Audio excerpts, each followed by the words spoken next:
কঠোর নিরাপত্তায় আশুলিয়ায় শিল্পাঞ্চলে কাজে ফিরেছেন শ্রমিকরা। অপ্রীতিকর ঘটনা ও নৈরাজ্য ঠেকাতে প্রস্তুত আইন শৃঙ্খলা বাহিনী। চট্টগ্রামের সীতাকুণ্ডে জাহাজ ভাঙা কারখানায় বিস্ফোরণে দগ্ধ 12 শ্রমিক। সিরাজগঞ্জে বঙ্গবন্ধু সেতুতে ট্রাকের ধাক্কায় 3 বাস যাত্রী নিহত, আহত অন্তত 10 জন। এবং সিরাজগঞ্জের উল্লাপাড়ায় আশ্রয়ণ প্রকল্পের 126 ঘর বিতরণে স্বজনপ্রীতি ও আর্থিক অনিয়মের অভিযোগ, তালা ঝুলছে অধিকাংশ ঘরে।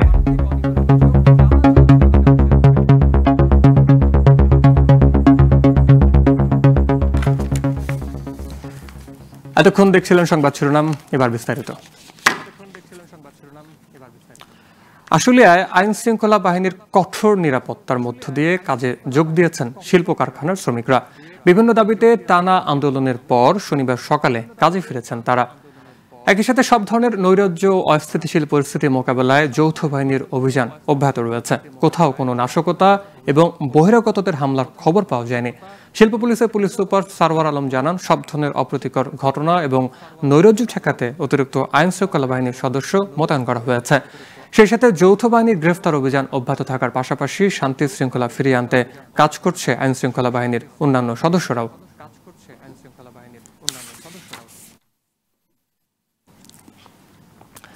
চট্টগ্রামের সীতাকুণ্ডের জাহাজ ভাঙা কারখানায় স্ক্র্যাপ জাহাজের পাম্প রুমে কাটিং কাজ করার সময় ভয়াবহ বিস্ফোরণের ঘটনা ঘটেছে। এতে দগ্ধ হয়েছে 12 শ্রমিক। দুপুরে সোনাইছড়ি ইউনিয়নের শীতলপুর তেঁতুলতলা এলাকার সাগর উপকূলে শওকত আলী চৌধুরীর মালিকানাধীন এসএন কর্পোরেশনের নামের জাহাজ ভাঙা কারখানায় এই বিস্ফোরণের ঘটনা ঘটে। কারখানার কর্মকর্তা মোহাম্মদ শওকত আজ জানান, জাহাজের শেষ প্রান্তে থাকা পাম্প রুমের কাটিং করার সময় ট্যাঙ্কে বিস্ফোরণ ঘটে। এ ঘটনায় আহত 12 শ্রমিককে চিকিৎসার জন্য চট্টগ্রাম মেডিকেল কলেজ হাসপাতালে পাঠানো হয়েছে। মেথোডোলজি ফলো করে যেভাবে সেফ অ্যান্ড এনভায়রনমেন্টাল ওয়েতে জাহাজ রিসাইক্লিং করা হয়, আমরা ঠিক সেভাবে রিসাইক্লিং করি। এই জাহাজটাও তার ব্যতিক্রম নয়। বাট আজকে যে ঘটনাটা ঘটেছে এটা টোটালি অপ্রত্যাশিত। কিভাবে হয়েছে আমরা ইন্টারনাল একটা ইনভেস্টিগেশন চলতেছে, আমরা ইনভেস্টিগেশন করার পরে জানতে পারবো। টোটাল 12 জন আহত হয়েছে। ওনাদেরকে অলরেডি আমরা হসপিটালে পাঠিয়েছি এবং হসপিটালে অ্যাডমিট হয়েছে, ওনাদের ট্রিটমেন্ট চলছে ইনশাআল্লাহ। সিরাজগঞ্জে বঙ্গবন্ধু সেতুতে সড়ক দুর্ঘটনায় 3 জন নিহত হয়েছেন, আহত হয়েছেন অন্তত 10 জন। শনিবার ভোরে সেতুর 13 নম্বর পিলারের কাছে এই দুর্ঘটনা ঘটে।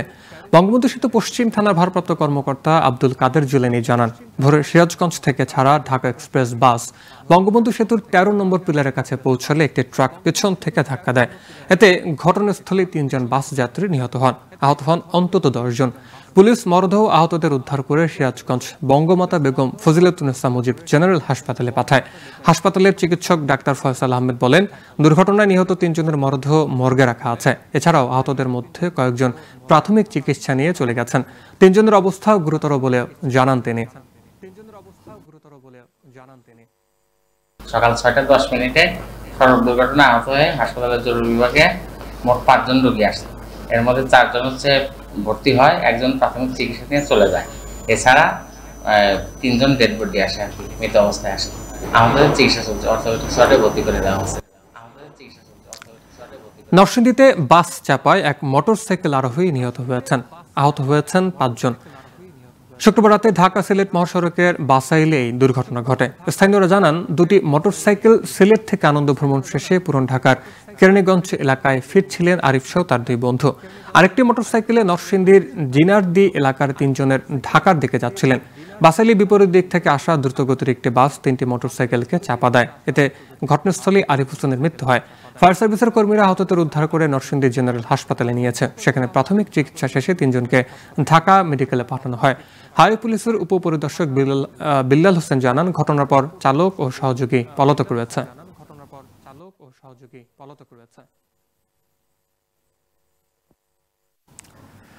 সিরাজগঞ্জের উল্লাপাড়ায় আশ্রয়ণ প্রকল্পের 126টি ঘরের অধিকাংশই ঘরে থাকছে না উপকারভোগীরা। ভূমিহীন ও গৃহহীনদের ঘরে ঝুলছে তালা। কেউ কেউ ঘর ভাড়া দিয়েছেন বলে অভিযোগ রয়েছে। প্রকৃত ভূমিহীন বাছাই করতে না পারা, স্বজনপ্রীতি ও আর্থিক অনিয়মের কারণেই এই অবস্থার সৃষ্টি হয়েছে বলে জানিয়েছে স্থানীয়রা। তবে বিষয়টি খতিয়ে দেখে ব্যবস্থা নেওয়ার আশ্বাস দিয়েছে কর্তৃপক্ষ। সিরাজগঞ্জের উল্লাপাড়া থেকে ময়নুল হোসেনের তথ্য চিত্রে ডেস্ক রিপোর্ট।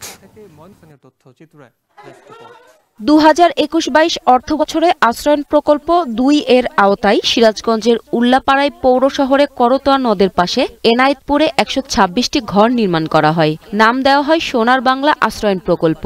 প্রকল্পে ভূমিহীন ও গৃহহীন পরিবারকে দেওয়া 126টি ঘরের অধিকাংশ ফাঁকা পড়ে আছে। প্রকল্পের ঘরগুলোতে বসবাসকারীদের অভিযোগ, ঘর তালাবন্ধ করে লোকজন চলে গেছে, বেশিরভাগ ঘরই এখন ফাঁকা। স্থানীয়দের অভিযোগ, প্রকৃত ভূমিহীন বাছাই করতে না পারা, স্বজনপ্রীতি ও আর্থিক অনিয়মের কারণে এই অবস্থা। অনেকজনরা থাকে না, তালা দিয়ে তারা মনে করেন মন চাইলে আসে, না চাইলে আসে, কিন্তু আমরা পাওয়ার থেকেই আছি এখানে। যে অসহায় লোকগুলো আছে তাকে দেওয়ার জন্য চেষ্টা করেন, আর যারা থাকে না, বাড়ি আছে, ঘর আছে, তালা দিয়ে চলে যায়। আশ্রয়ণ প্রকল্পের ঘর অনেকে বিক্রি করে দিয়েছে, আবার নিজের ঘরবাড়ি থাকা সত্ত্বেও কেউ কেউ প্রকল্পের ঘর নিয়েছে বলে অভিযোগ আশ্রয়ণ প্রকল্পের বাসিন্দাদের। ইয়ার নিগে নিচে ঘর যেন আমরা 2 টাকা দিয়ে নিয়ে 5 টাকা বেচতে যেতে পারি, বাড়ির যা ই করে পারি তার নিগে। আমার মতন দরিদ্র যারা, টাকার কাছে এটা যে কত বড় মূল্যবান জিনিস তারা জানে না। এখানে আপনারা ইনকারি হলি পারে, সবের বাড়ি ঘর, জমিও বাড়াবি, বাড়িও বাড়াবি, সব বাড়াবি। অভিযোগ খতিয়ে দেখে সঠিক তদন্তের মাধ্যমে দ্রুত ব্যবস্থা নেওয়া হবে বলে জানান এই কর্মকর্তা। যে কোনটা আমাদের আসলে পার্মানেন্টলি খালি থাকছে, কারণ কিছু আছে যারা ঢাকায় চাকরি করে বলে এখানে থাকে না, এরা আসে মাঝে মাঝে।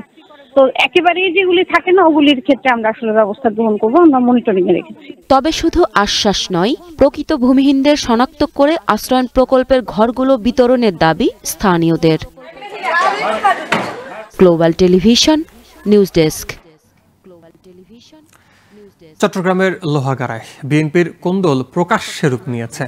দীর্ঘদিন ধরে 3 ভাগে বিভক্ত হয়ে চলছে উপজেলা বিএনপির কার্যক্রম। ছাত্র জনতার আন্দোলনে হাসিনা সরকারের পতনের পরও ঐক্যবদ্ধ হতে পারছেন না নেতাকর্মীরা। দলের বিভিন্ন কর্মসূচি পালিত হচ্ছে আলাদাভাবে। চট্টগ্রামের লোহাগাড়া থেকে এরশাদ আলমের তথ্যচিত্রে ডেস্ক রিপোর্ট।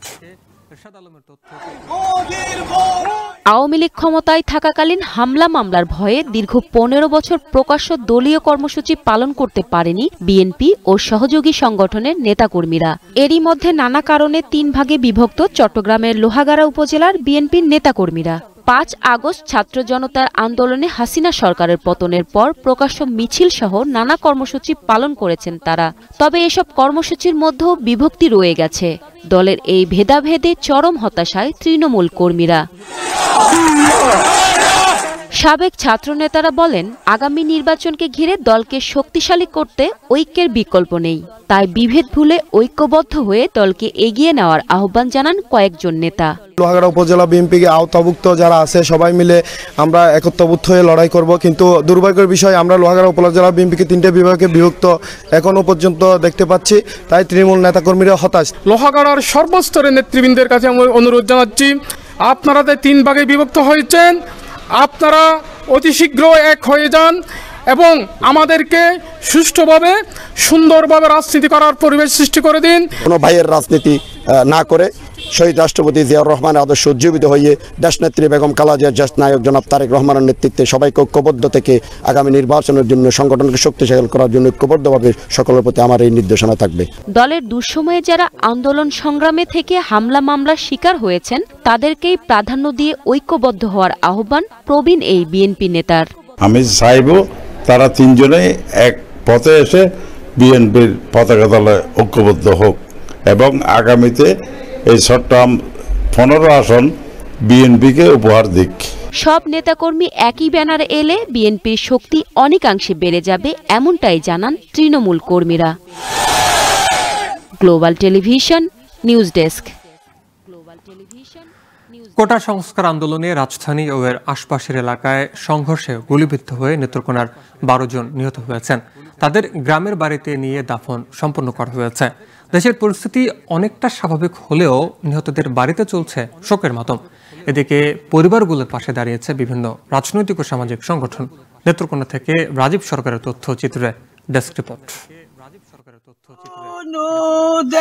নেত্রকোনা সদর উপজেলার মদনপুর ইউনিয়নের নন্দীপুর গ্রামের লিটন ও মনোহরা দম্পতির 3 সন্তানের মধ্যে বড় রমজান মিয়া জীবিকার তাগিদে ঢাকার একটি বেসরকারি প্রতিষ্ঠানে চাকরি করতেন। 19 জুলাই বৈষম্য বিরোধী আন্দোলনে গিয়ে পুলিশের গুলিতে নিহত হন তিনি। একমাত্র কর্মক্ষম রমজানের মৃত্যুতে পরিবারটির কান্নাই এখন সম্বল। আমি কইছি গুলি কই লাগছে, গুলি কই লাগছে, এটা আমি হাসপাতাল নিতেছি, কই যাচ্ছি না। 8 ঘন্টা পরে কইতাছে আমি সারা মারা গেছে। সুখটাত পালে আমার কষ্টটা করে আল্লাহ দিলি তুই। শুক্রবারে 9:30 বাজে আমার রাস্তা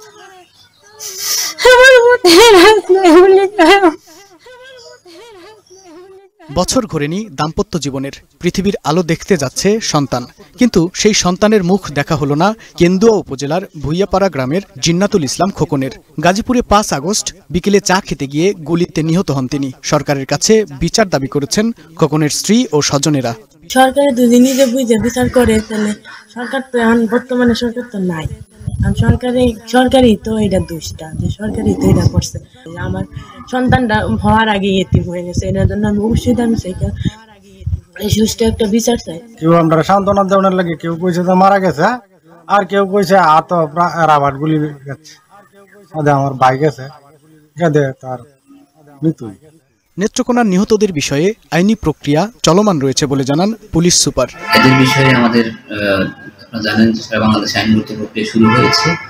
আমাদের পক্ষ থেকে যেটা করণীয়, আমরা সর্বাত্মক বিষয়ে আইনগত বিষয় সহ অন্য বিষয় আমরা দেখছি। নেত্রকোনার নিহত 12 জনের মধ্যে 3 জন ছাত্র, 1 জন প্রবাসী ও বাকি 8 জনই শ্রমজীবী। তাদের পরিবারের পাশে বিভিন্ন সংগঠনের মতো সমাজের বিত্তবানরাও দাঁড়াবে, এমনটাই প্রত্যাশা স্থানীয়দের। Global television news desk.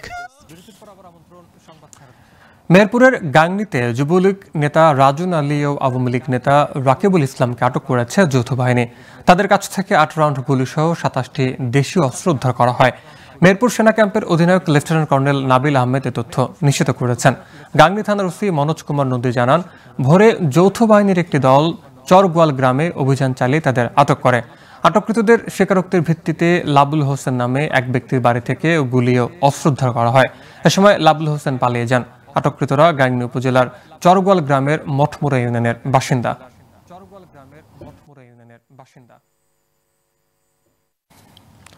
চট্টগ্রামের বাঁশখালীতে মোহাম্মদ বোরহান উদ্দিন সাইমুন নামে এক যুবককে চাকরির প্রলোভন দেখিয়ে ঢাকায় নিয়ে হত্যার অভিযোগ পাওয়া গেছে। সকালে বাঁশখালী থানার ওসি সুধাংশু শেখর হালদার জানান, শুক্রবার ঢাকার যাত্রাবাড়ি থানা পুলিশ সাইমুনের মরদেহ উদ্ধার করে বাঁশখালী থানাকে জানায়। মরদেহ তার পরিবারের কাছে হস্তান্তর করা হয়েছে বলে জানান ওসি। এ ঘটনার তদন্ত চলছে। সাইমুন বাঁশখালী পৌরসভার উত্তর জলদি রোহুল্লাপাড়ার বাসিন্দা।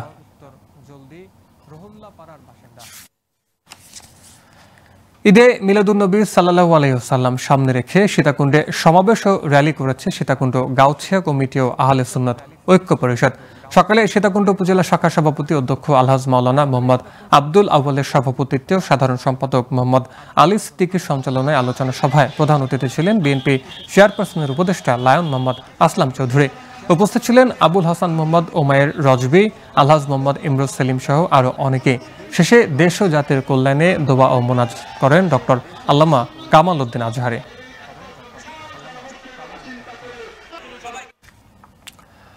কুমিল্লায় বন্যার কারণে ক্ষতিগ্রস্ত হচ্ছে শিক্ষা কার্যক্রম।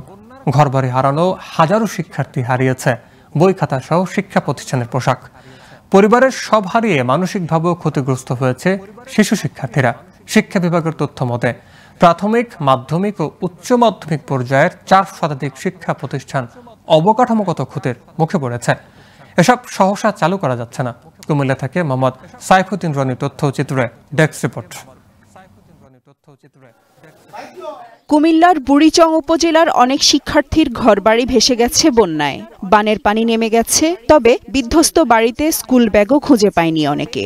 টানা 2 সপ্তাহের বন্যার পানিতে ডুবে থেকে নষ্ট হয়ে গেছে বই খাতা। স্কুলের পোশাক ব্যবহারের অনুপযোগী হয়ে পড়েছে। দুর্যোগে মা বাবার আয় রোজগার বন্ধ হয়ে যাওয়ায় হুমকির মুখে পড়েছে অনেকের শিক্ষা জীবন। কিছু কিছু বই খাতা ভেসে গেছে, গাইড, তারপর বই খাতা, ড্রেস, তারপর সব জামা কাপড় যা আছে সব ভেসে নিয়ে গেছে।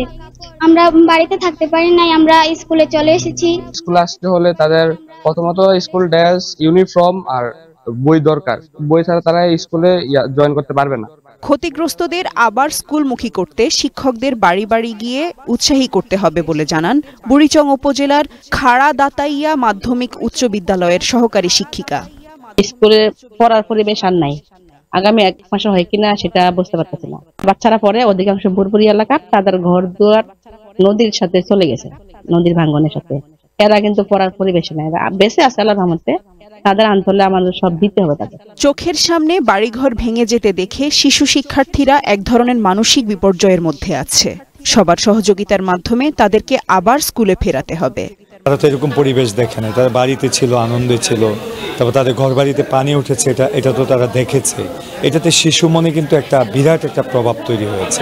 এইটা একটা তাদেরকে একটা মানসিক একটা আঘাত আসলেই তারা পেয়েছে। জেলা প্রাথমিক শিক্ষা কার্যালয়ের তথ্য মতে সাম্প্রতিক বন্যায় 104টি প্রাথমিক বিদ্যালয় বেশি ক্ষতিগ্রস্ত হয়েছে।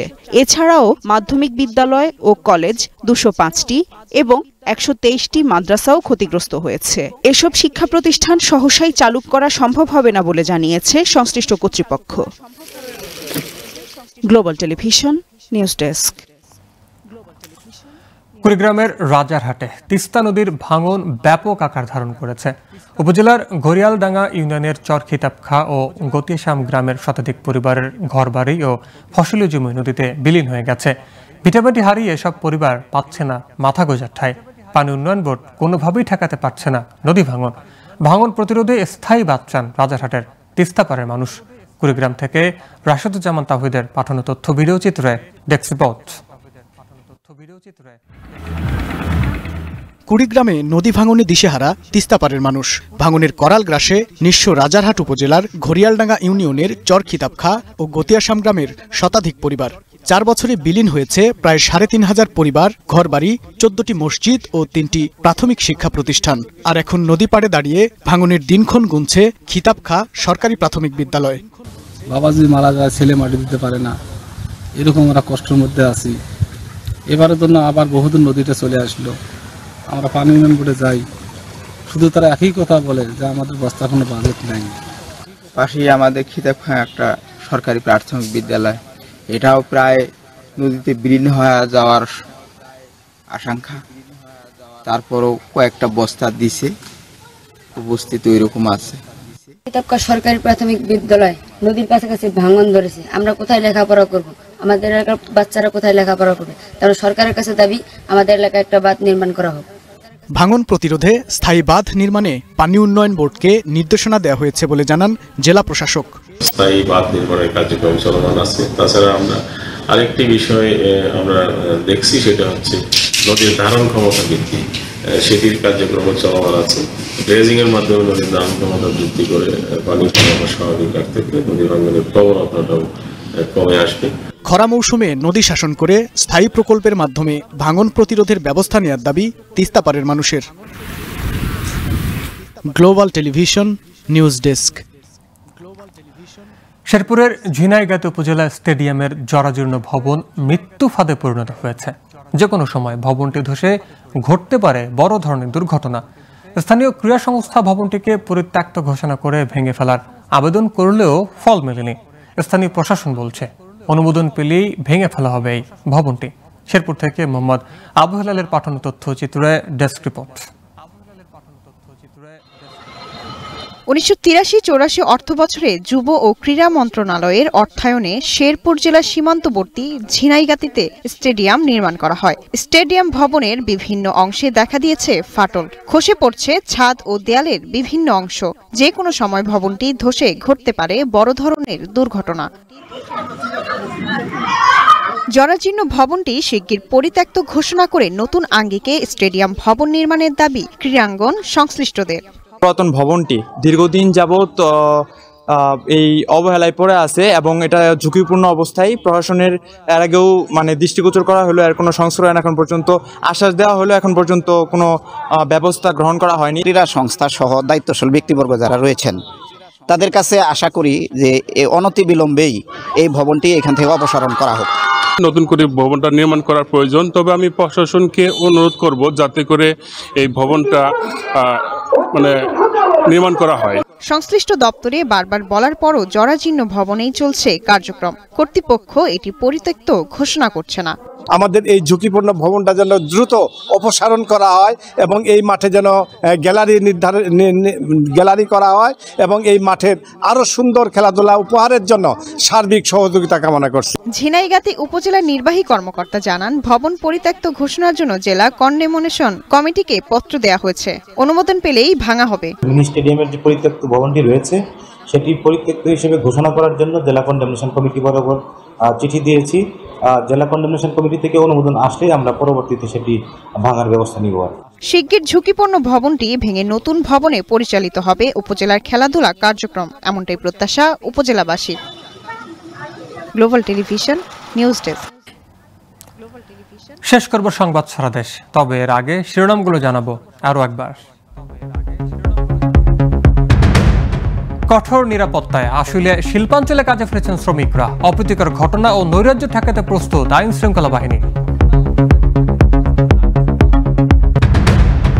চট্টগ্রামের সীতাকুণ্ডে জাহাজ ভাঙা কারখানায় বিস্ফোরণে দগ্ধ 12 শ্রমিক। সিরাজগঞ্জে বঙ্গবন্ধু সেতুতে ট্রাকের ধাক্কায় 3 বাস যাত্রী নিহত, আহত অন্তত 10 জন।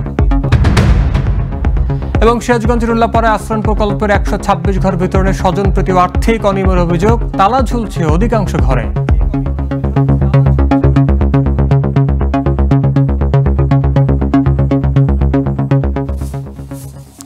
এতক্ষণ দেখছিলেন সংবাদ সারা দেশ, সঙ্গে থাকার জন্য ধন্যবাদ। দেখুন, এগিয়ে থাকুন।